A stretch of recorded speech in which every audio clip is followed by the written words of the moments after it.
आता आपण मंदिरात जाणार आहोत. सगळे तयार झालेत. चहा पिऊन घेऊया आणि आपण मंदिरात जाऊया रामदेवराला. हा, आपण बोलतो ना आपल्या कोकणातच फक्त चिऱ्या किंवा पाडी बोलतो आपण, ह्याची घरं बनतात ना, तसं नाही. इकडे पण वेगळ्या प्रकारचा चिर आहे, त्याची घरं बनतात ती. हा, हे आपण आलो राजस्थान मध्ये रामदेवराला. हे बघा इथे पण आहे बघा. इकडे पण असे चिरा टाइप मध्ये दगड आहेत काय मोठे. आपलं पण चिरा जो बोलतो ना आपण दगडच असतो. इकडे पण तसं सेम दगडांची पण सेम साईज आहे. थोडासा 19-20चा फरक असतो पण कटिंग बिटिंग सेम तशीच आहे. झूम करणं बघ ना, सेम आहे ती बघ. सेम चिऱ्याचीच विधत. सेम सेम चिराच आपला चिऱ्यासारखा फक्त दगड हा वेगळा आहे, थोडा वेगळा आहे. हा,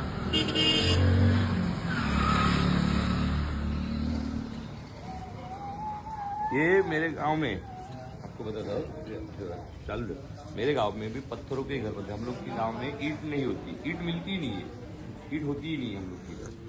अभी कोई चालू किया तो हम लोग की इधर ना ऐसे ही पत्थरों के घर बनते हैं. किसका मोबाइल नहीं, प्रिया का है. तर हे रामदेवराला एक मंदिर आहे, रामदेव पीरचं. तर तिथे त्यांची समाधी आहे. रामदेव बाबा म्हणून एक होते, त्यांची समाधी आहे तिथे. तर या मंदिरात आता आपण एंट्री करतोय. इथे वेगळ्या वेगळ्या प्रकारचे धूप भेटतात, बघू शकता तुम्ही. आणि राजस्थानी आयटम्स भरपूर भेटतात, असं काय ज्योती वगैरे छान छान डिझाईन होते एकदम खूप. आणि हे इथे असं मानलं जातं, जर तुमची काही इच्छा पूर्ण झाली तर तुम्ही ते, आपण कसं नवस बोलतो की बाबा मी 5 नारळाचं तोरण देईन, किंवा मग आपण जे काही पण महाराष्ट्रात नवस बोलतो, तर इथे जर तुम्हाला कुठली इच्छा बोलायची असेल तर इथे असं नवस बोलला जातो की मी तुला एवढा घोडा चढवेन असं. कारण की काय घातलंय बघा दोन्ही कानात, राजस्थान मध्ये मराठमोळा साज. चला आता आपण पोहोचलो रामदेवरा मंदिर मध्ये. आता आतमध्ये जाऊया.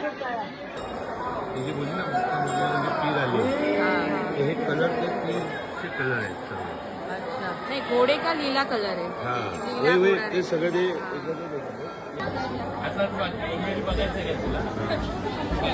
तर दीनाच्या मम्मी पप्पांनी तिथे चांदीचं छत दिलं होतं आणि ते चादर सुद्धा दिली होती. तर इथे चांदीचं त्यांचं ते जे दिलं होतं छत ते बांधतायत तिकडे. छत लगा दिया, छत चढ़ाए देखो लगाया.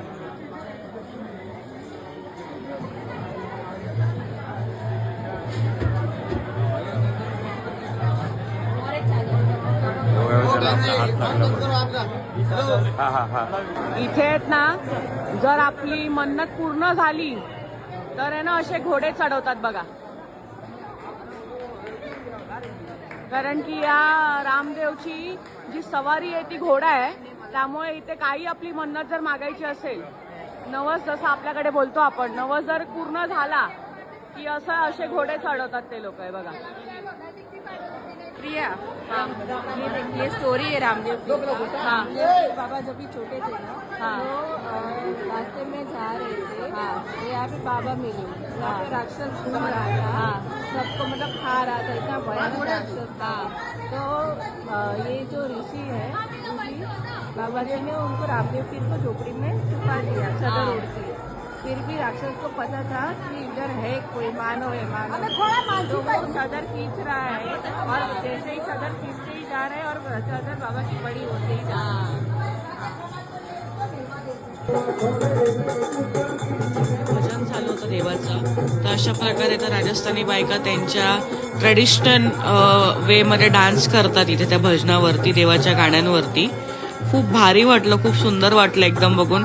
कसं आहे ना, म्हणजे प्रत्येक ठिकाणाच्या प्रथा खूप वेगळ्या असतात. किती सुंदर. म्हणजे आपल्याकडे महाराष्ट्रात वेगळी प्रथा आहे, इथे वेगळी प्रथा आहे, पण शेवटी श्रद्धा जी असते देवासाठी ती एकच आहे. जे प्रेम असतं आपल्या भक्तांचं देवासाठी, आपल्या देवासाठी, तर ते सेमच असतं. ती भावना सेमच असते. पद्धती वेगळ्या आहेत पण भावना सेम असतं. तर इथे बघा एक पद्धत आहे की इथे एक बांगडी होती, असं बांगडीचा आकाराचा होता, त्याच्यातून तुम्हाला जायचंय. हे बघा आता लकीबाई गेलेत. लकीबाईला बघून मग मी पण डेअरिंग केले की चला लकीबाई जातील तर मी पण जाऊ शकते. त्यानंतर दीना गेलीये आणि त्यानंतर लकीची सासू आणि नंतर मी गेलीये.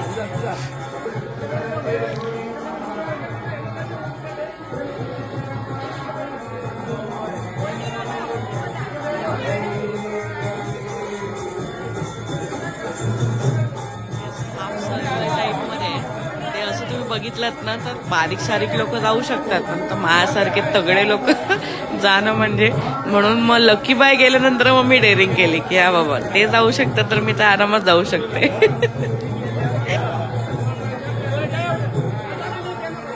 आहेत ना अशा प्रकारे इथे बघायचे असतात. हे असे इथे भरपूर आहेत आणि आतमध्ये पण शॉप मध्ये पण आहेत बघा. राजस्थानी कपडे आहेत सगळे.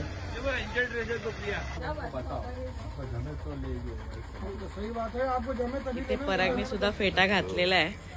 बरोबर आहे बरोबर आहे साहेब. पक्का अरे मोजमाप घेतले तिथे मामा आहे मी मामा आहे हा. चला आता देवदर्शन करून झालं रामदेवरावरून. आता आम्ही हॉटेल वरून चेकआउट केलं आणि आता आपली गाडी आली आहे. तर कुठे जायला? जैसलमेरला जायला. उद्या आमचा लग्नाचा वाढदिवस आहे, तर ही गाडी आपल्याला जैसलमेरला घेऊन जाणार आहे. लकीचे एक चाचे आहेत, त्यांचे फ्रेंड आहेत, त्यांची गाडी आहे ही. चला आता आम्ही निघालो जैसलमेरला जायला रामदेवरावरून.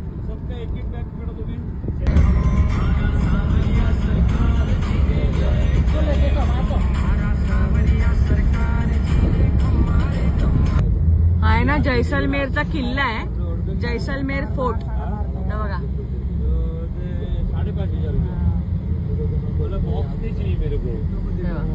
जैसलमेर फोर्ट.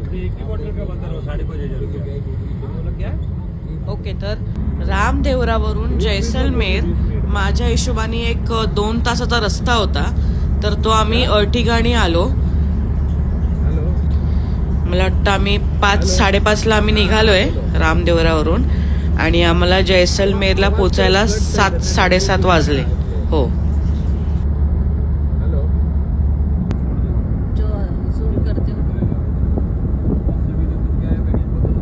जैसलमेरला आहे ना मंडळी गोल्डन सिटी असं म्हटलं जातं. गोल्डन सिटी, त्याचं रिझन काय माहितीये तुम्हाला? पूर्ण सँड आहे, पूर्ण रेती असते आणि ज्याला सनसेट किंवा सनराईज होतं ना, पूर्ण रेती पूर्ण चमकते आणि पूर्ण ऑरेंज असं होतं. तर ते त्यामुळे ते एकदम असं गोल्डन गोल्डन वाटतं, तर त्याला गोल्डन सिटी म्हटली जाते. पण आम्ही ना सनसेट मिस केला. नेक्स्ट टाइम आम्ही ज्या वेळेला पण जाऊ त्याला आम्ही सनसेट किंवा सनराईजला जाऊ.